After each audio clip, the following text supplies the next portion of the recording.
तो हम इस क्लास में देखेंगे थर्ड सिलेंट्रेट के बारे में, जो है ट्यूब्यूलेरिया, है ना। ऐसा नहीं कि थर्ड यही है, ये तो थर्ड मीन्स कि थर्ड नंबर पे हम डिस्कस कर रहे हैं इसके बारे में। ओके, ट्यूब्यूलेरिया। तो ट्यूब्यूलेरिया क्या है, क्या कैरेक्टरिस्टिक है इस एनिमल के? तो ये है कि ये एक क्या है, ये एक मराइन हाइड्रोइड है, यानी कि मराइन है, ये फ्रेश वाटर में नहीं होता है। देन सॉलिटरी है या फिर कॉलोनियल भी हो सकता है। यदि ये कॉलोनियल है तो ये लार्ज होगा और पिंक कलर का होगा, ठीक है ना। और ये अटैच रहेगी कॉलोनी एक किससे अटैच रहती है, वार्फ पिल्लिंग से, यानी कि जहाँ पे जो समुंदर किनारे पे जो पिलर लगे हुए हैं, जो एक प्लेटफॉर्म बनाया हुआ है, उसके नीचे जो पिलर है, प्लेटफॉर्म क्यों बनाया, इस पिलर से, इस प्लेटफॉर्म के ऊपर से सामान को डॉक किया जाएगा, जो भी इसके पास में नाव आएगी, जहाज आएगी, छोटी मोटी जहाज, है ना। उस एरिया में जो मछली पकड़ने वाला एरिया है, जहाँ पे जहाज बहुत ज्यादा चलती है, तो जहाज नहीं, बोट चलेगी, है ना, छोटी जहाज, है ना। वहां पे ये जो पिलर लगे हैं जिसके ऊपर ये प्लेटफॉर्म खड़ा है, इन पिलर पे ये मोस्ट देखने को मिलते हैं, और वो उस पिलर से अटैच होते हैं। उन पिलर को वार्फ पिलिंग्स बोलते हैं। ओके, देन हाइड्रेंस क्या है, पॉलिप को ही हाइड्रेंस भी बोलते हैं। ये लार्ज होते हैं और ब्रिलियंट कलर के होते हैं, कलर बहुत ही ऐसे शानदार और अच्छे अच्छे कलर होते हैं उसके अंदर, फ्लावर के जैसा दिखता है ये। और इसमें दो रो होती है टेंटिकल्स की, यानी कि एक टेंटिकल्स की रो इधर होगी, एक टेंटिकल की रो जो बड़े साइज के या कहीं और प्रेजेंट होगी। इस तरह से इस पूरे पॉलिप के, एक पॉलिप के अंदर दो रोज होती है इसकी टेंटिकल की। तो एक होती है स्मॉल रो, जो ओरल एरिया है उसके आसपास में होती है small row of the tentacle, जो फिलीफॉर्म होते हैं।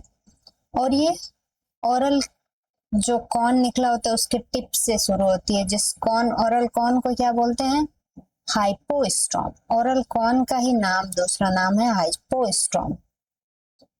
दूसरा है लार्ज साइज के होते हैं, ये स्मॉल साइज के थे ना, ये अब ओरल से नीचे, यानी कि अपोजिट साइड में, ये ओरल है, इसमें अपोजिट साइड में यहाँ पे, तो यहाँ ये अपोजिट साइड में ये अब ओरल रीजन यहाँ पे कौन सा है, बेस ऑफ द हाइड्रेंथ, यानी कि पॉलिप जहां से निकलना शुरू होता है ये बेस है, और ये इसका टिप है।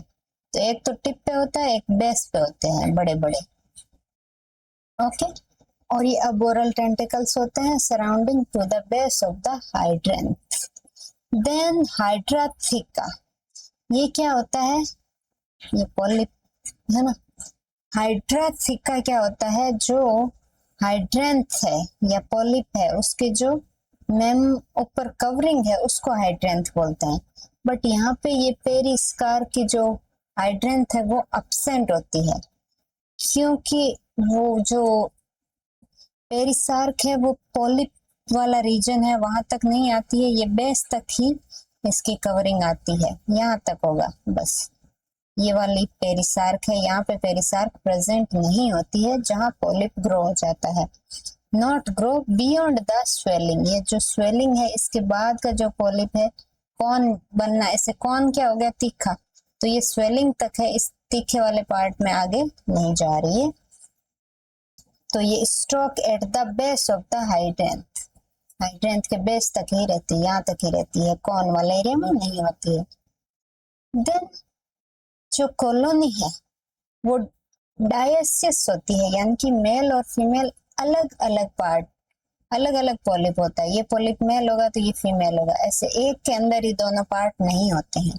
डायसिस दोनों साथ होंगे, मतलब साथ आएंगे तब फर्टिलाइज होंगे, अभी साथ साथ नहीं है, तो ये सेपरेट होते हैं। मेल और फीमेल क्या है, उनको गोनोफोर्स बोलते हैं, ये मेड्यूसा के अंदर होते हैं, और ये गोनोफोर अटैच होते हैं हाइपोस्टोम से, यानी कि ये वाला एरिया है जो हाइपोस्टोम, यहाँ पे प्रेजेंट होता है, क्लस्टर फॉर्म में प्रेजेंट होते हैं और ये कभी भी फ्री नहीं होते हैं। जो ये गोनोफोर है ये अटैच रहेंगे, कभी भी फ्री नहीं होते हैं मेडुसा।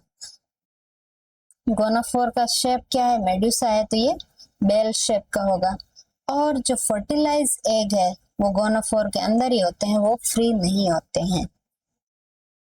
तो मेन्यूब्रियल गोनेड्स होते हैं, इनकी जो माउथ वाला पार्ट ये इसके माउथ का जो नीचे का पोर्शन है, हैंडल है या माउथ का जो स्टॉक है, ये वाला पोर्शन में गोनेड्स होते हैं।